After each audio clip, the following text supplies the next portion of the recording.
의료나 보건 쪽은 다 지금 뭐 개혁 과제들이 많이 밀려버렸지 않습니까? 장난이에요.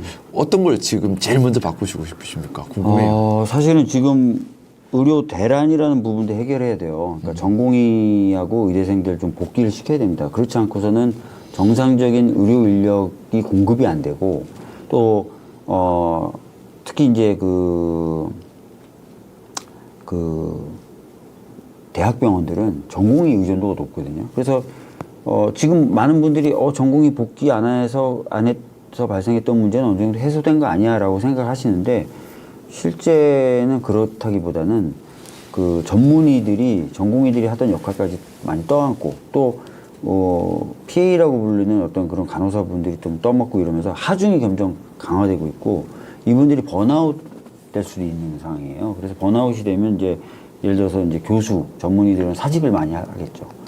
막 그렇게 되면 그때 그런 상황이 되면 이제 걷잡을 수 없어서 이것도 좀 손을 써서 좀 빨리 해결해야 되고 그리고 보면은 이제 저희가 인구 분산이나 이런 문제 많이 얘기하시잖아요. 근데 인구를 분산시키려는데 핵심 중에 하나가 의료예요. 서울에 또 경기권에 의료 관련된 시설과 인프라가 거의 다 집중돼 있어서 특히 연세 많으신 분들이 내려가서 사시고 싶어도 안 됩니다. 그게. 그래서 이제 그 지역에 필요한 의료 인력 또 공공적인 기능을 하는 의료 인력 필수 의료라고 하는 바이탈과의 의료 인력 공급이 굉장히 필요해서 의료 전달 체계를 바꾼다든지 여러 가지 정책들을 해야 돼요. 이것도 굉장히 복잡하고 다양한 그 이해관계자들이 결합돼 있어서 쉽게 풀기 어려운데 하여튼 대화와 타협 또는 설득 등을 통해서 이런 작업들을 해나가야 되고 돌봄도 통합 돌봄을 하겠다고 지금 법은 통과됐는데 내년에 이제 본격적으로 그게 시행이 되는 상황인데 아무것도 안 돼 있어요. 그래서 그 부분에 대한 준비도 좀 해야 되고 할 일이 되게 많죠. 보건복지 분야도. 특히 이제 말씀드리면서 뭐 제 지역구인 울산 같은 경우도 의료 수요는 많은데 공급이 제대로 되고 있지 않아요. 근데 제일 문제가 뭐냐면 병원을 짓는 게 문제가 아니라 그 병원에 일할 의사를 구할 수 없다. 이제 지방은 다 좀 그런 의료 공백 현상을 지금 좀 심각하게 겪고 있는 것 같아요. 맞아요. 그래서 뭐 제일 가까이 있는 의사 수가 더 늘어야 한다라는 공감대가 좀 지방은 많이 좀 형성이 돼 있고 맞아요. 뿐만 아니라 이 늘어난 의사들이 지방에서 일을 할 수 있는 동인이 맞아요. 제공되어야 맞아요. 한다. 특히나 이제 말씀하신 바이탈과 중심으로는 필수 의료 인력이 확보되는 것이 맞아요. 이게 우리가 기본적인 복지 생존과도 연결되는 거거든요.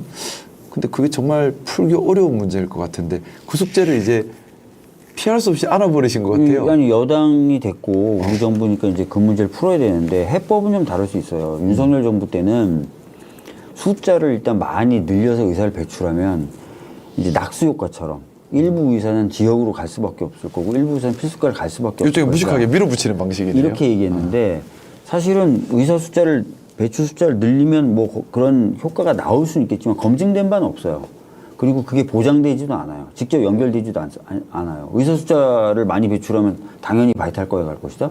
그렇게 안 되죠. 실제로 이제 과거에 이제 다른 나라들 같은 경우에 그렇게 해봤는데 안 가는 거예요. 그래서 이제 일본 같은 경우에는 뭔가 계약 방식 이런 것들을 통해 가지고 그러니까 너는 우리가 학비 내주고 이렇게 하니까 계약을 해서 일정 정도 지방에 있거나 일정 정도 뭐 바이탈과를 하고 이렇게 했는데 그것도 그렇게 썩 효과가 있긴 있었지만 그냥 막 배출하는 것보다 있긴 있었지만 그렇게 썩 효과가 좋지 않다 그래서 저희들이 생각했던 거는 이제 사관학교 같은 구조를 좀 만드는 거예요. 그래서 거기를 딱 마치면 마치 이제 의무복무기관처럼 그렇죠. 공군사관학교 마치면 군복무 몇 년 하고 나서 민간 항공사로 가기도 하고 그러잖아요. 또 그런 구조가 없으면 민간에 이제 항공사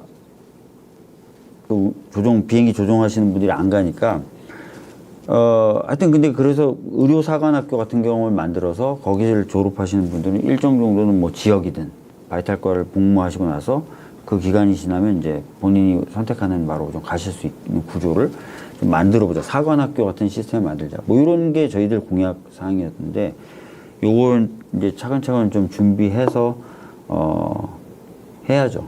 그 아무래도 지방에 계신 많은 시민들께서 정말 궁금한 것 이렇게 그 어떻게 보면 보건복지의 핵심이 바이탈과 진료를 받을 수 있고 치료를 받을 수 있다라는 걸 거라고 저는 생각해요. 어떻게 보면 보건 쪽. 보건 네. 쪽에서 자 그러면 지방에 의료원 만들고 그것을 좀 지원하고 하는 그런 부분들에 대해서 좀 구체적인 의지와 계획을 가지고 있나요? 그럼요. 저희들이 지금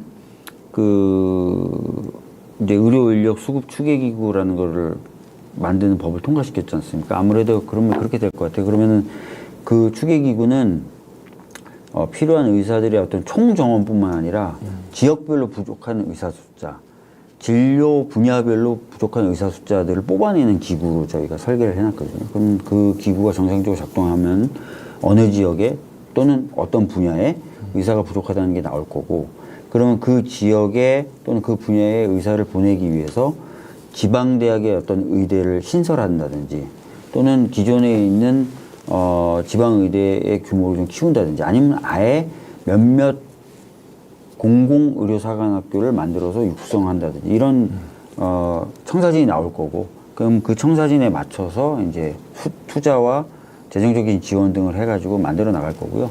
지금도 보면은 저희 대학에 공공의대를 설치해 주세요라고 요청하는 대학이 무지하게 많습니다. 그래서 크게 어렵지 않을 것 같아요.